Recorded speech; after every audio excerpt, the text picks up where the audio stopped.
Kisah seorang TKI sederhana dari Jawa Timur. Tiba-tiba diminta menikahi seorang shio cantik Jepang yang tengah hamil, dan pria yang menghamilinya kabur tak bertanggung jawab demi menyelamatkan karir sang CEO. Pernikahan tanpa cinta, hanya kontrak dan imbalan uang 1 miliar rupiah. Tapi dengan syarat, Bambang harus mengakui kepada keluarga Hikari bahwa Bambang adalah penyebab kehamilan Hikari. Mampukah pria sederhana bernama Bambang menjaga rahasia besar itu? Dan apakah tanggapan keluarga besar Hikari? Meski pernikahan ini hanyalah kebohongan, inilah kisah yang akan membuat hati bergetar. Demi selamatkan karir sang CEO, TKI menikahi sang CEO cantik Jepang yang hamil oleh pria tak bertanggung jawab. Bambang, pemuda sederhana asal Jawa Timur, sudah setahun bekerja di Jepang sebagai sopir pribadi seorang CEO wanita bernama Hikari Tanaka. Usianya baru 27 tahun, kulitnya sawo matang dengan wajah biasa saja. Namun, ketekunan dan kejujurannya membuatnya bisa bertahan di negeri orang. Setiap hari, ia membersihkan mobil mewah milik Hikari, memastikan interior berkilau tanpa noda, lalu memanaskan mesin agar siap dipakai. Dalam hati, ia sering bersyukur pada kehidupannya sekarang. Dulu di kampung halamannya, ia hanya terbiasa mengendarai motor tua. Kini ia memegang setir mobil seharga miliaran yen, mengantar seorang wanita yang wajahnya sering muncul di majalah bisnis Jepang. Hikari, wanita cantik dengan kulit putih bersih dan rambut coklat panjang. Meski terkenal tegas di dunia kerja, sebenarnya punya sisi rapuh yang jarang orang lihat. Saat masuk ke mobil setiap pagi, ia selalu tampil anggun dengan setelan jas elegan. Aromanya wangi, tatapannya fokus. Namun, Bambang yang tiap hari berada di sisinya kadang menangkap lirikan mata letih Hikari di balik senyum profesionalnya. Rute perjalanan mereka biasanya menuju kantor pusat perusahaan teknologi besar yang Hikari pimpin. Di jalan jarang ada percakapan panjang. Hikari sibuk menatap layar tablet, membaca laporan, atau menerima telepon dengan bahasa Jepang dan Inggris yang fasih. Bambang hanya fokus pada jalan, memastikan kenyamanan. Meski begitu, Bambang selalu punya kebiasaan kecil. Setiap kali lampu merah, sesekali ia melirik ekspresi Hikari. Entah kenapa, ia merasa ada yang berbeda dari senyum CEO yang ditampilkan ke dunia dan kesepian yang disembunyikan di balik tatapan matanya. Di rumah besar tempat Hikari tinggal, Bambang juga sesekali diminta mengantar belanja, menemani ke acara formal, atau menjemput rekan bisnis penting dari bandara. Tapi di balik semua rutinitas itu, ia menjalani hidup sederhana. Malam hari, ia tinggal di kamar kecil di pavilion belakang rumah Hikari. Makan sederhana seadanya, menelepon ibunya di Jawa Timur, dan berdoa agar bisa menabung untuk membangun rumah keluarga di kampung. Yang membuat Bambang bertahan bukan hanya gaji besar, tapi juga rasa tanggung jawab. Ia tahu posisinya hanyalah seorang sopir, jauh dari kehidupan mewah Hikari. Namun terkadang, meskipun Hikari wanita tegas dan berwibawa, ia selalu merasa terhibur dari candaan kecil Bambang atau obrolan ringan saat di perjalanan. Entah dari apa, mungkin dari kesepian, mungkin dari tekanan besar dunia bisnis Hikari. Hari-hari mereka berjalan begitu, seakan tanpa kejutan. Sampai suatu malam, ketika Hikari meminta Bambang menunggu lebih lama di depan kantor. Saat Hikari keluar, wajahnya terlihat pucat, langkahnya goyah. Bambang segera berlari membukakan pintu mobil. "Anda baik-baik saja, Nyonya?" tanya Bambang dengan bahasa Jepang terbatas. Hikari hanya mengangguk lalu duduk tanpa bicara. Tapi Bambang bisa melihat matanya merah seolah habis menangis. Sejak malam itu, Bambang merasa akan ada sesuatu yang besar yang datang pada hidupnya. Ia tidak tahu, tapi firasatnya kuat. Hidup sederhana seorang sopir akan segera terlibat dengan rahasia besar. Beberapa hari setelah kejadian malam itu, suasana kerja terasa berbeda. Hikari lebih sering terlihat murung. Bambang tetap menjalankan rutinitasnya, mengantar, menunggu, lalu pulang. Namun suatu sore, Hikari tiba-tiba memanggil Bambang ke ruang pribadinya di lantai atas rumah besar itu. Bambang gugup. Biasanya ia hanya menerima instruksi dari sekretaris atau langsung lewat telepon singkat. Kali ini Hikari ingin bicara empat mata. Wajahnya tampak lelah, tapi tetap anggun.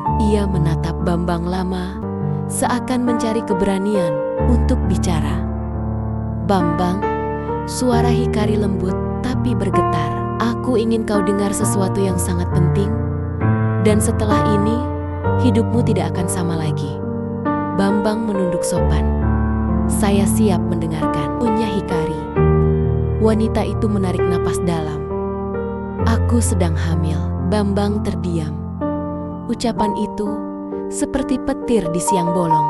Hikari melanjutkan dengan suara serak. Ayah dari bayi ini sudah pergi. Dia lari meninggalkanku tanpa tanggung jawab. Kalau berita ini sampai bocor ke media, karirku sebagai CEO akan hancur. Dewan direksi bisa menjatuhkanku. Investor bisa menarik diri. Semua yang kubangun akan runtuh. Bambang menggenggam tangannya sendiri. Ia bingung harus berkata apa. Bayangan kampung halamannya melintas di benaknya. Bagaimana mungkin masalah sebesar itu dibebankan padanya? Hikari menatap lurus ke mata Bambang. Karena itu, aku ingin kau menikah denganku, menjadi suamiku. Setidaknya di mata hukum dan publik. Bambang hampir tak percaya telinganya. Saya seorang sopir menikah. Ya, jawab Hikari mantap. Meski matanya berkaca-kaca, aku butuh seseorang yang bisa dipercaya. Dan aku tahu selama ini kau selalu jujur, setia, tidak pernah menyalahgunakan kepercayaanku. Kau bukan pria ambisius yang hanya mengejar harta. Bambang tercekat. Dalam hatinya ada pergulatan besar. Menikah bukan hal kecil. Apalagi dengan seorang wanita seperti Hikari. Lalu bagaimana dengan bayinya? Bagaimana dengan pandangan orang? Hikari menunduk, lalu berkata lirih. Sebagai gantinya, aku akan memberikanmu imbalan 1 miliar. Kau bisa gunakan untuk keluargamu di kampung. Untuk masa depanmu, aku hanya butuh kau mendampingiku sampai anak ini lahir dan aku bisa melanjutkan karir tanpa stigma. Sejenak ruangan itu hening.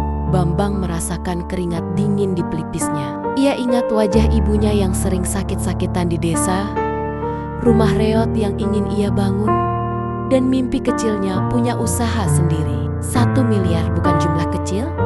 Itu bisa mengubah nasib keluarganya. Namun, hatinya juga berkata lain. Menikah seharusnya karena cinta, bukan kontrak. Apalagi ia diminta merawat anak yang bukan darah dagingnya. Tapi saat melihat mata Hikari, mata yang biasanya tegas, kini dipenuhi ketakutan. Bambang luluh. Dengan suara berat, ia menjawab, "Kalau ini bisa menyelamatkan Nyonya, dan kalau memang hanya saya yang bisa dipercaya, saya bersedia." Hikari menatapnya dengan lega, lalu meneteskan air mata untuk pertama kalinya di depan Bambang. Ia berdiri, mendekat, dan menggenggam tangan sopirnya itu. "Terima kasih, Bambang, kau baru saja menyelamatkan hidupku." Beberapa minggu kemudian, pernikahan sederhana berlangsung tanpa pesta mewah. Hanya dokumen resmi dan saksi dari kerabat dekat. Dunia luar percaya bahwa Hikari dan Bambang adalah pasangan suami istri. Media menulis berita tentang CEO muda cantik menikahi pria sederhana. Sebagian terkejut, sebagian memuji kisah cinta yang dianggap romantis. Namun, hanya mereka berdua yang tahu kebenarannya. Bagi Hikari, ini adalah pernikahan demi karir. Bagi Bambang, ini adalah pernikahan demi tanggung jawab. Dua hati yang belum saling mencinta, kini dipaksa hidup dalam satu atap, menanti kehadiran seorang bayi yang akan menguji segalanya. Hari Hari setelah pernikahan terasa canggung. Meski sudah sah di mata hukum, hubungan Bambang dan Hikari lebih mirip rekan yang saling menjaga jarak. Mereka tidur di kamar terpisah, makan bersama hanya jika perlu, dan tetap menjalani rutinitas masing-masing.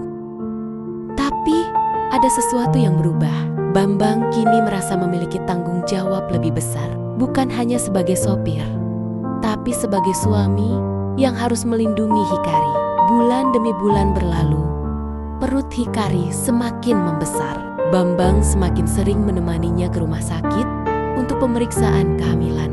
Dokter menyarankan agar Hikari banyak beristirahat karena kehamilan ini cukup rentan. Bambang pun rela mengurangi waktu istirahatnya sendiri demi memastikan Hikari nyaman. Ia belajar memasak sup sehat sederhana, menyiapkan air hangat untuk mandi, bahkan diam-diam membaca buku tentang perawatan ibu hamil, meski sering pusing dengan bahasa Jepang yang sulit.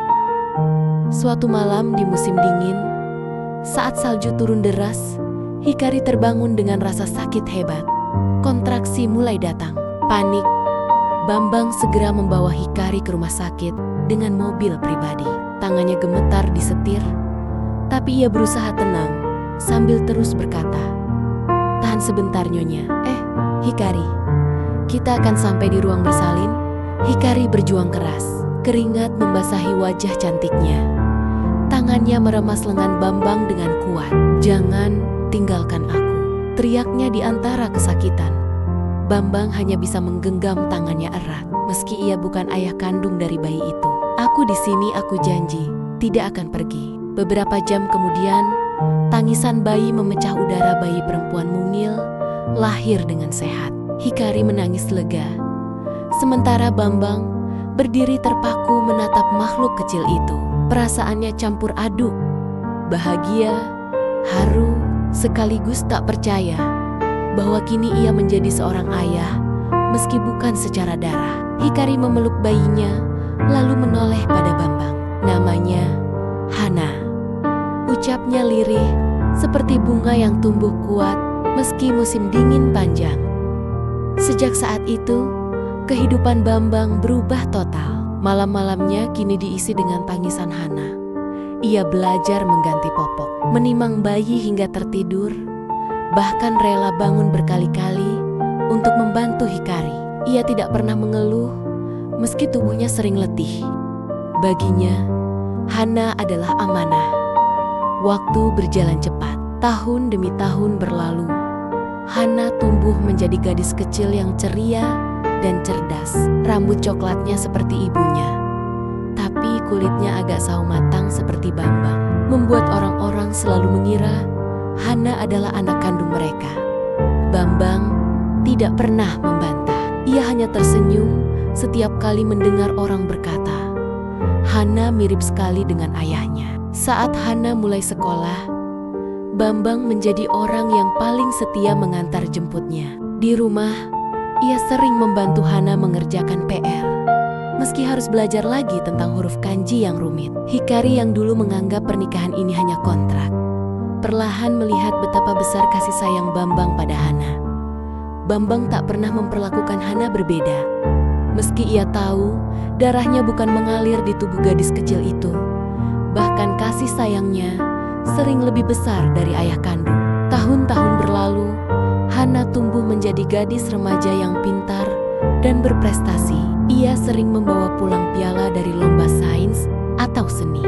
Setiap kali berdiri di atas panggung menerima penghargaan, matanya selalu mencari Bambang di antara penonton. Begitu menemukan tatapan hangat pria sederhana itu, Hana tersenyum bangga. Suatu malam setelah pulang dari acara sekolah, Hana menghampiri Bambang yang sedang duduk di teras rumah. Dengan polos ia berkata, "Ayah, terima kasih sudah selalu ada buat Hana." Hana tahu ayah bukan orang asli Jepang, tapi buat Hana, ayah adalah pahlawan. Ucapan itu membuat dada Bambang sesak. Ia hanya bisa memeluk Hana erat, menahan air mata haru. Di balik pelukan itu, ia sadar cinta bukan soal darah, tapi soal hati. Dan sejak saat itu, Hubungan mereka bukan lagi sekadar ayah anak tiri, melainkan ikatan jiwa yang tak bisa dipisahkan oleh apapun. Waktu terus berjalan. Hana kini sudah beranjak remaja, berusia 15 tahun, dan mulai dikenal sebagai siswi berprestasi di sekolah internasional. Kehidupan Hikari sebagai CEO pun stabil kembali. Perusahaan yang dulu hampir diguncang skandal, kini justru makin dihormati. Karena publik melihat Hikari sebagai sosok wanita tangguh dengan keluarga harmonis. Di balik semua itu, ada satu orang yang diam-diam menjadi pondasi, Bambang. Ia yang dulu hanya seorang sopir sederhana, kini dikenal di lingkungan Hikari sebagai suami rendah hati yang selalu setia mendampingi. Meski ia jarang bicara di depan umum, tindakannya selalu nyata, menyiapkan keperluan Hana, menemani Hikari di setiap perjalanan bisnis, hingga menjaga rumah tetap hangat dengan kesederhanaannya. Suatu malam, setelah menghadiri acara penghargaan bisnis di Tokyo, Hikari duduk di balkon rumah besar mereka. Angin malam berhembus lembut, dan lampu kota berkelip dari kejauhan. Bambang datang membawa secangkir teh hangat, lalu meletakkannya di meja. "Kau pasti lelah," ucap Bambang sederhana. Hikari tersenyum samar. "Aku sudah terbiasa dengan semua ini. Tapi ada satu hal yang tidak pernah bisa kupahami." Ia berhenti sejenak, menatap wajah Bambang. "Kenapa kau begitu tulus merawat aku dan Hana? Padahal dari awal kau tahu ini hanya pernikahan kontrak." Bambang terdiam, lalu menunduk. "Karena aku tidak tega melihat kalian sendirian. Hidup sudah memberiku kesempatan besar. Aku cuma ingin membalasnya dengan menjaga kalian sebaik mungkin." Jawaban itu membuat hati Hikari bergetar. Ia menatap pria sederhana di hadapannya, kulit sawo matang, wajah tanpa polesan, pakaian sederhana. Bukan tipe pria yang biasanya ada di samping seorang CEO sukses. Tapi entah kenapa, Hikari merasa aman hanya dengan keberadaannya. Hari-hari berikutnya, perasaan itu makin jelas. Hikari mulai takut kehilangan Bambang. Ia sadar tanpa pria itu, mungkin ia sudah jatuh sejak lama. Tanpa Bambang, Hana mungkin tidak akan merasakan kasih sayang ayah. Pada suatu kesempatan, Hikari memberanikan diri. Ia mengajak Bambang duduk di ruang tamu setelah Hana tidur. Wajahnya tampak serius, namun matanya lembut. "Bambang," suaranya bergetar, "awalnya aku menikahimu hanya demi menyelamatkan karirku. Aku tidak pernah berpikir jauh ke depan. Tapi sekarang, setelah semua yang kau lakukan, aku ingin mengucapkan terima kasih. Kau bukan hanya menyelamatkan karirku, tapi juga hidupku." Bambang menelan ludah. Ia bisa merasakan ada sesuatu yang lebih dalam dari sekadar ucapan terima kasih. Hikari melanjutkan, suaranya semakin lirih. "Aku takut kehilanganmu. Selama ini aku selalu berpikir aku bisa berdiri sendiri. Tapi ternyata aku salah. Aku butuh kau bukan hanya sebagai pendamping nama, tapi juga pendamping hati." Kata-kata itu membuat dada Bambang sesak. Ia tak pernah berharap cinta dari Hikari. Apalagi wanita itu begitu jauh berbeda darinya. Tapi tatapan Hikari saat itu jujur, penuh kerentanan yang tak pernah ia lihat sebelumnya. "Nyonya, Hikari," ucap Bambang gugup. "Aku ini hanya orang biasa. Aku tidak punya apa yang bisa kubanggakan. Kau pantas mendapatkan pria yang jauh lebih baik dariku." Namun, Hikari segera menggenggam tangan Bambang erat. "Kau salah. Yang kubutuhkan bukan harta atau gelar. Yang kubutuhkan adalah seseorang yang benar-benar tulus. Dan itu ada padamu." Bambang terdiam. Jantungnya berdebar kencang. Untuk pertama kalinya, ia merasa dinding besar antara status sosial mereka mulai runtuh. Malam itu, mereka duduk lama berdua. Tidak ada janji manis, tidak ada pengakuan cinta yang berlebihan, hanya keheningan yang hangat. Seakan keduanya tahu, hubungan yang dulu dimulai dari keterpaksaan, kini perlahan berubah menjadi sesuatu yang lebih dalam. Sejak saat itu, sikap Hikari berubah. Ia lebih sering tersenyum pada Bambang, lebih terbuka, bahkan mulai memasak sederhana bersamanya saat akhir pekan. Hana pun merasakan kehangatan itu, sering menggoda kedua orang tuanya. Ayah ibu sekarang kelihatan romantis ya. Hikari hanya tersenyum, sementara Bambang menggaruk kepala malu. Tapi dalam hati ia tahu, keluarga kecil itu bukan lagi sekadar sandiwara. Itu sudah menjadi kenyataan. Tahun-tahun berlalu, dan kehidupan keluarga kecil itu semakin harmonis. Pernikahan yang dulu diawali oleh kontrak, kini tumbuh menjadi rumah tangga yang hangat, penuh cinta dan pengertian. Bambang, pria sederhana asal Jawa Timur, yang awalnya hanya seorang sopir, kini benar-benar menjadi suami, sekaligus ayah yang diakui oleh semua orang. Hana yang dulu lahir dalam tangis penuh kecemasan, kini tumbuh menjadi gadis berprestasi. Saat usianya mencapai 18 tahun, ia berhasil meraih beasiswa internasional. Di panggung kelulusan sekolah menengah, Hana berdiri dengan toga biru, memegang piala penghargaan akademik. Hikari menitikkan air mata haru, sementara Bambang tersenyum lebar dengan dada bergetar bangga. "Terima kasih, ayah dan ibu," ucap Hana di depan mikrofon. "Kalau bukan karena kalian, aku tidak akan berdiri di sini." Ayah sudah mengajarkan arti ketulusan, dan ibu mengajarkan arti kerja keras. "Aku akan selalu berusaha membuat kalian bangga." Kata-kata itu membuat semua orang di ruangan bertepuk tangan. Tapi bagi Bambang dan Hikari, tepuk tangan itu tidak sebanding dengan kehangatan yang mereka rasakan di hati. Sementara itu, karir Hikari terus menanjak. Perusahaannya berkembang pesat, meraih pasar global. Banyak investor kagum dengan kepemimpinan Hikari yang bukan hanya pintar, tapi juga memiliki citra keluarga harmonis. Kehadiran Bambang di sisinya menjadi simbol kesederhanaan yang memperkuat citra publik Hikari. Mereka dikenal sebagai pasangan yang unik. Seorang CEO cantik Jepang dengan suami sederhana dari Indonesia. Meski jadwal Hikari padat, ia selalu meluangkan waktu untuk keluarga. Ada hari-hari di mana mereka bertiga bepergian bersama ke taman bunga atau sekadar makan malam di restoran kecil favorit Bambang. Hikari tidak lagi merasa tertekan oleh statusnya.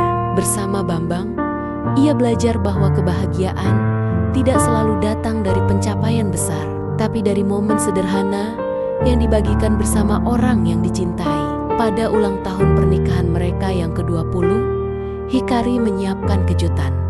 Ia mengundang beberapa teman dekat, rekan bisnis, dan keluarga untuk hadir di sebuah pesta kecil di rumah mereka. Saat semua orang berkumpul, "Hari ini aku ingin mengucapkan sesuatu. Dulu pernikahanku dengan Bambang dimulai dengan alasan yang salah, tapi tahun-tahun bersamanya membuktikan bahwa cinta bisa tumbuh dari ketulusan.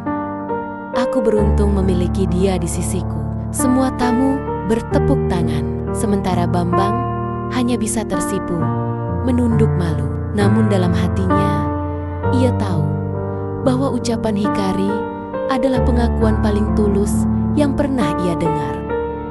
Malam itu, setelah tamu pulang, Bambang dan Hikari duduk berdua di teras rumah.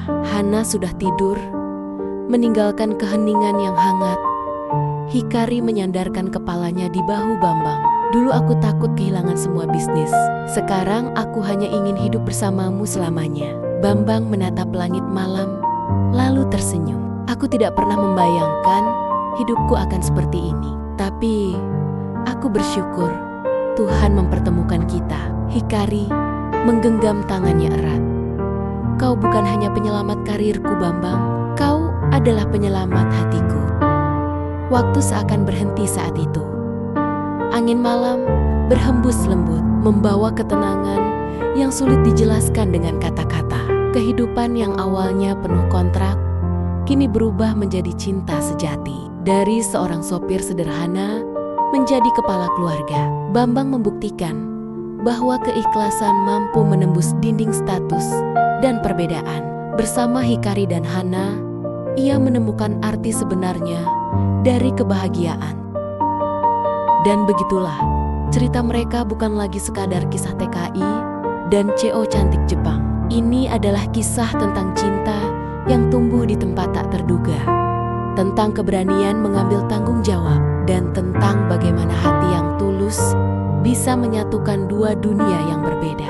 Di mata dunia, Hikari mungkin seorang CO sukses, tapi di mata Bambang, ia hanyalah wanita yang ia cintai sepenuh hati. Dan di mata Hikari, Bambang bukan lagi sopirnya, melainkan pria yang membuat hidupnya lengkap. Mereka hidup bahagia bukan karena harta atau status, tapi karena mereka akhirnya menemukan satu hal yang paling berharga, yaitu keluarga. Sahabat, dari kisah ini kita belajar bahwa ketulusan dan tanggung jawab bisa mengalahkan segalanya. Bambang mungkin hanya seorang pria sederhana, tapi hatinya yang besar membuat hidup Hikari dan Hana penuh warna. Semoga kita semua selalu diberi pasangan dan keluarga yang saling mendukung dalam suka maupun duka. Amin ya robbal alamin. Kalau sahabat suka kisah ini, jangan lupa tekan tombol like, subscribe, dan share agar semakin banyak orang yang bisa mengambil pelajaran dari cerita ini. Dan terakhir, aku ingin tahu, sahabat sedang menonton dari kota mana? Tulis di kolom komentar. Terima kasih sudah menonton sampai akhir. Semoga sahabat semua selalu dimudahkan segala urusannya, diberikan rezeki yang berlimpah, kesehatan lahir batin. Amin ya robbal alamin. Sekian dan terima kasih. Wassalamualaikum warahmatullahi wabarakatuh.